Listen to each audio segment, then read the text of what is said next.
mbuga nkoranyambaga za YouTube cyane TikTok, uwitwa Kavuzanduru biravugwa ko yaba yarashwe mu bantu barashwe bagerageza guhunga cyangwa gutoroka inzego z'umutekano ubwo zagwaga gitumo abasengeraga mu nzu cyangwa mu rugo rw'umuntu mu buryo binyuranyije n'amategeko. Witwa Kavuzanduru rero ngira ngo nawe n'umwe mu cyahoze ari perefegitura ya Cyangugu, ubu ni muri Nyamasheke za ngira ngo ni intara y'Uburengerazuba, Nyamasheke, Rusizi, Karongi igice kimwe, mbese ibintu nk'ibyo. Biravugwa rero ko uwitwa Kavuzanduru wamenyekanye cyane ku mbuga kuri social media, mbuga nkoranyambaga nk'umuhanuzi, nk'umuvugabutumwa ndetse cyane mu itorero rya ADPR. Ese koko yarashwe?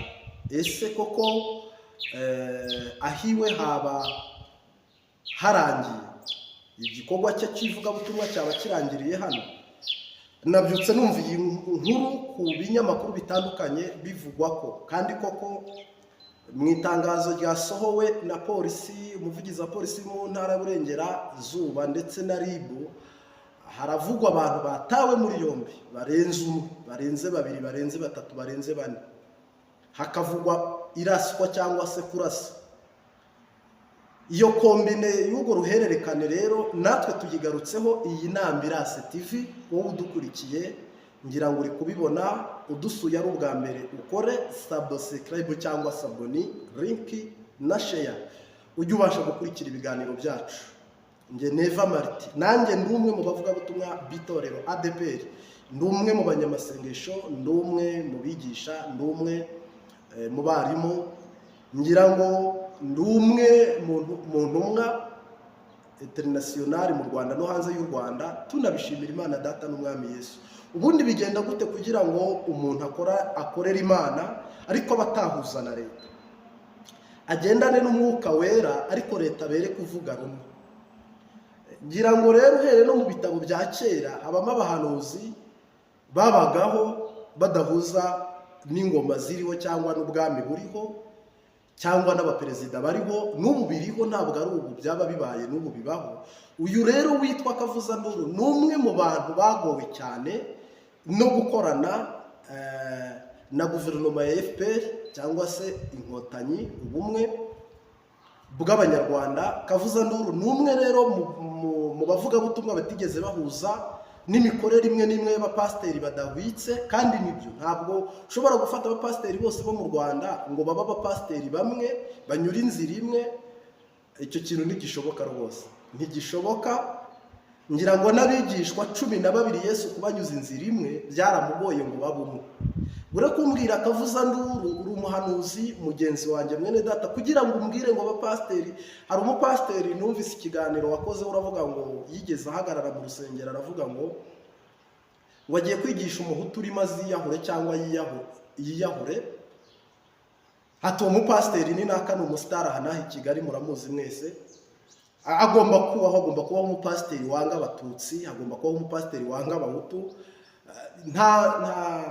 Nta byera ngo de, ahubwo abumwe agatukisha bose. Ariko si abapasitoro bose, harimo abapasiteri bazima n'abapasiteri babi. Ngira ngo nawe ubwawe buno mu gisata cy'abakwemera bakubona nk'umuntu mwiza, ariko urundi ruhare rw'abatakwemera bakakubona nk'umuntu mubi. Ntabwo rero isi ni nta munoza, ntabwo tuzigera tugera ahantu ngo isi dukomera amashyi itubwire ngo ibyo mukora good, ngo very good jammy. Ntabwo ibyo bintu bishoboka rwose.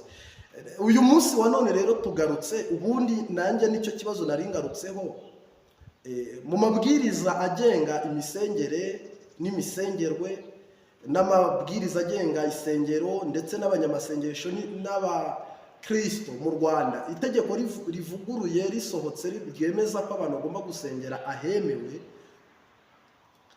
Ubutayu buri mu bimwe mu byahagaritswe ahantu hatandukanye, mu butayu hatandukanye, mu buryo bw'umutekano kuri kote imwe y'igihugu, ku buryo bw'umutekano kuri kote imwe y'umuturage perisonere. Hari uburyo bwo kugaragaza ko muri iyo misengere yacu Kanyarira hashobora kwihishamo abacengezi FDLR n'abandi bikika mu kwambura abantu, mu kuriganya. Ibyo byose ni ibyaha. Leta rero mu kubicangura no mu kubihagarika ikabona ko itaza ngo iturobanure twebwe dusenga ituvangure n'abadasenga biyoberanyije muri twe, igafunga akanyarira yose. Ngira ngo Samatare, Byumba ku mazi, Kinyamakara, ngira ngo Shyunda, ngira ngo n'ahandi za Kizabonwa, n'ahandi hari ubutayu hatandukanye, Samuduha. Iryo tangazo twese twarihuriyeho turanarisangira, ribuza, rihagarika, rikumira imisengere yitwa cyangwa se biti y'akajagari. Mu by'ukuri rero nge ndemera ko Yesu yasengeye mu butayu, ariko n'abigishwa be. Uyu rero Kavuza Nduru ubundi iri muntu kingarutse no kwiri zina naranakomeza.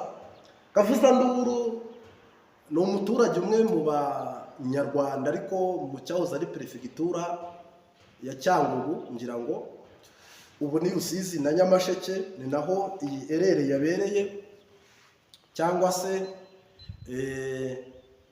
ibi byago, nabyita ibyago kuko ntabwo ari inkuru nziza. Nta muntu wifuza ko umwe afungwa cyangwa undi afungwa, ariko muri muzuko ngira urumva byabayeho. Ariko tugarutse twibaze ngo ubundi Kavuza Nduru ni izina risobanuye iki? Kera hanjye, ariko kuko hari kera ha Adamu, hakaba kera ha Yesu Kristo, hakaba kera hawe. Kera hanjye ubundi habagaho igitutsi abantu bajyaga batukana, ngo urakavuza induru. Ngira ngo n'ubu mu makinamico no mu matiyatere cyangwa se mu bantu bakina ibintu nk'ibyo, ibyo bitutsi biracyabaho, ariko naho bisigariye. Ubundi gutukana byaracitse, ni n'umuco mubi, na Bibiliya irabibuzanya cyane twebwe nk'abakristo. Mu by'ukuri rero umuntu iyo yagutukaga ngo urakavuza induru, induru uyivuza, umuntu uri kuvuza induru ni umuntu uhuye n'akaga n'amage, ni umuntu uguye mu kibazo situation itari nziza nyine. Kavuza Nduru rero yiswe iryo zina, sinzi abari mwise nawe waryiyise cyangwa se aho ryaturutse, ariko ni izina ritari ryiza, ariko cyane n'iryo zina abantu bamuziho, nubwo ritavuzwe cyangwa rigarukeho, ariko n'iryo zina ryavuzwe cyane. Mu by'ukuri rero uwitwa Kavuza Nduru ni umuntu utarigeze ahuza cyangwa bumwe n'ubumwe nyine, cyane guverinoma y'ubumwe. Afite byinshi anenga, byinshi agaya, byinshi atumva, ariko njya numva ibiganiro bye avugira mu migani. Abanyarwanda bose barasenga, uhereye kuri Perezida wa Repubulika, nta migani n'imwe uvuga umuntu yabyibura cyangwa abyirengagiza ariko itumvwa, byose birumvwa. Mu by'ukuri ariko nanone ngaruke kuri bene data b'abavugabutumwa, mwebwe mwigwa mu mporera ya Satani. Ubundi niba uhanuye ikintu nta n'impamvu yo kugisubiramo. Niba Imana ikubwiye ngo vuga iki, nta n'impamvu yo kukirepeta, kuko Imana ntishobora kuvuga rendi, maridi, merekeredi, jedi, vanderedi, samedi, dimanche. Ntabwo Imana ishobora guhera mu kwezi kwa mbere ibwira umuntu ngo igeze mu kwezi kwa mbere nanone, kuko Imana si radiyo, Imana si radiyo, jamais. Imana ivuga rimwe nk'Imana.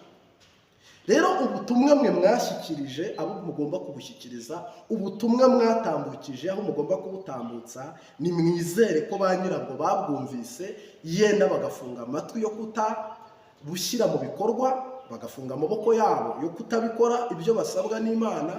Nabo ubwaberega n'Imana ivugana nabo. Mwe mwikumva ko Imana ivugana nawe gusa, abandi bo hari limite cyangwa hari akarimbi, ntako. Nabo bavugana n'Imana, ahubwo yenda baba batabikora cyangwa bakaba banabikora. Ariko wivugira Yesu nk'aho ushaka kumupfira, cyangwa ngo mubyiganire nk'aho ushaka kumushyira imbere Yesu, cyangwa ngo umurwanirire nk'aho ushaka kumwereka ko yaba yatinze cyangwa yaba yakererewe, kuko ngo ikora igihe ishakiye. Bibiliya ivuga ngo hazabona ishyano wihutisha umunsi w'Uwiteka. Mwikwihutisha uwo munsi cyangwa iyo saha, ahubwo nimubire kuko nyine urukungu rukurane n'amasaka. Niba ari abanyabyaha benshi barimo bihurire, we vuga ubutumwa, ibisigaye ngira ngo nta gereza ibaho ifunga Imana, ntayo. Umuntu nafungaho hose, nubwo bafunga bagafunga n'akanwa, hasigara umutima ukora neza rwose, urifu umutima wawe usigara ukora neza, nubwo bafunga bagashyiraho pepi yakora. Imana niba mu mazu yubatswe n'abantu, Imana ntiba mu misozi ariko ibera hose icyarimwe.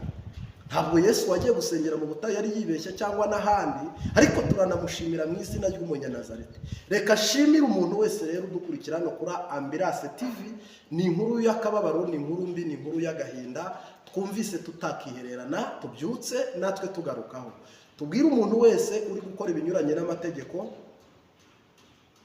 uri bugonge urukuta cyangwa umusozi uragongana n'amategeko, usange uteje ibibazo imiryango cyangwa nawe witeje ibindi. Eliya yakoraga ibyo nta muntu n'umwe agira, yari we peke yake.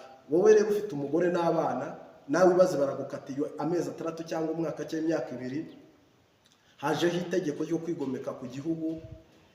Ngira ngo ibyo byose ni akaga kaba gakururutse, ariko bumukristo, ubumuvugabutumwa, bumunyamasengesho, bumuhanuzi, ariko aho ubona ugiye kugonga, Imana ibereyeho gutanga ubwenge no kudugira inama, Mwuka Wera nicyo abereyeho. Wikiriga ugonga usekura ngo niho biri bwumvikane cyangwa niho bari bubishyire mu bikorwa, ahubwo ishobora byose nibyo irabishoboye. Rero reka nihanganishe buri muntu wese waba wabuzuwe cyangwa se uwe yafunzwe, kandi na leta tuyisabe nyine mu buryo bumwe n'ubundi habeho kwigishwa cyane no kuganiriza abantu cyane, ahubwo umwigisha n'umwigishwa buzuzanye mu izina ry'Umunyanazareti. Amen. Very good.